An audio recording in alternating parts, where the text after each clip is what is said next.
Bismillahirrahmanirrahim. Assalamualaikum warahmatullahi wabarakatuh. Nama saya Rahmawati, NIM 190103022. Di sini saya akan menilai, mengukur dan mengevaluasi terhadap video pembelajaran dari pertemuan 1 sampai 4 dari Saudari Ismi Asmawati, Baik Nur Aini Astuti Ayuningsi dan Saudara Dizan Apriyadi Rizki. Sebelum kita memulai penilaian, pengukuran, dan evaluasi, terlebih dahulu kita mengetahui apa itu pengertian dari penilaian, pengukuran, dan evaluasi. Penilaian di sini artinya suatu proses untuk mengambil keputusan dengan menggunakan informasi yang diperoleh melalui pengukuran hasil belajar, baik yang menggunakan tes maupun non-tes. Kemudian artinya pengukuran di sini membandingkan hasil tes dengan standar yang ditetapkan. Pengukurannya bersifat kuantitatif. Artinya di sini pengukurannya itu kita mengambil skor atau angka atau skor untuk mengukur sesuatu itu atau mengukur video pembelajaran ini. Evaluasi di sini artinya kegiatan yang meliputi pengukuran dan penilaian. Artinya setelah kita melakukan penilaian dan pengukuran, maka kita akan melakukan evaluasi terhadap keduanya. Oke, lanjutkan. Selanjutnya yaitu kita mengukur, menilai dan mengevaluasi dari video pembelajaran Ismi Asmawati. Video pembelajaran pertama dan keduanya saya memberikan pengukuran yaitu dari skor 70 dengan kriteria baik. Penilaiannya penyajian materi sangat detail dan mudah dipahami oleh penonton, hanya saja didominasi dengan video wajah. Artinya tidak menggunakan PPT dan wajah penjelasan gitu. Kemudian evaluasinya berdasarkan pengukuran dan penilaian dapat dievaluasi bahwa video tersebut perlu disetting kamera, efek, suara, dan resolusinya. Terkait dengan video pembelajaran ketiga dan keempatnya, pengukurannya skor berupa 80 dengan kriteria sangat baik. Penilaiannya penyajian materi sangat detail, mudah dipahami oleh penonton dan cocok untuk dijadikan media pembelajaran bagi peserta didik karena disertakan dengan PPT dan wajah penjelasan. Ini ya perbedaan dari penilaian dari video pertama dan kedua dengan video ketiga dan keempatnya. Evaluasinya maka berdasarkan pengukuran dan penilaian dapat dievaluasi bahwa video tersebut hanya perlu disetting efek suaranya saja. Tidak harus kamera sama resolusinya. Kemudian video pembelajaran dari Baik Nur Aini Astuti Ayuningsih. Video pembelajaran pertama dan keduanya pengukurannya skor 80 dengan kriteria sangat baik karena seperti yang tadi video pembelajarannya disertakan dengan PPT dan wajah penjelasan.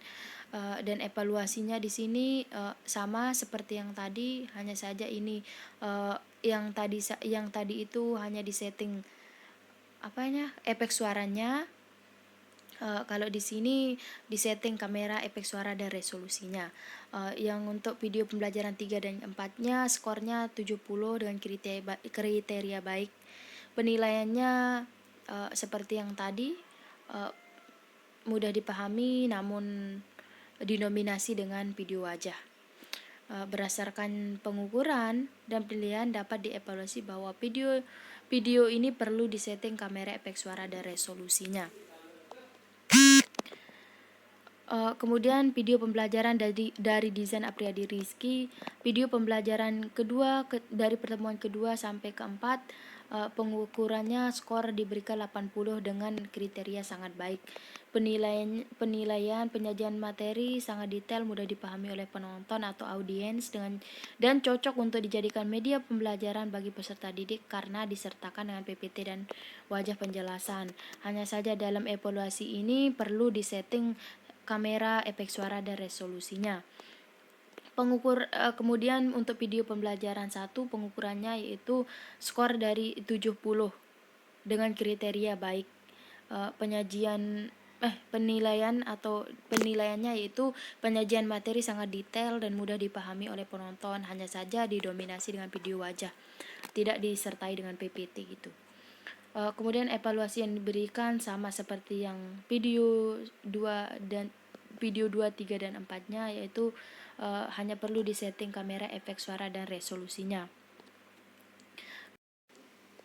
Kemudian di sini saya menilai secara keseluruhan dari 3 video yang tadi itu bahwa penyajian materinya bersifat interaktif sehingga memotivasi siswa untuk belajar mandiri.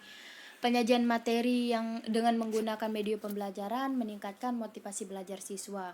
Susunan dalam aktivitas video pembelajarannya mengarahkan peserta didik untuk berpikir secara runtut berdasarkan tahapan 5M, yaitu mengamati, menanya, mengumpulkan informasi, mengasosiasi, dan mengomunikasikan.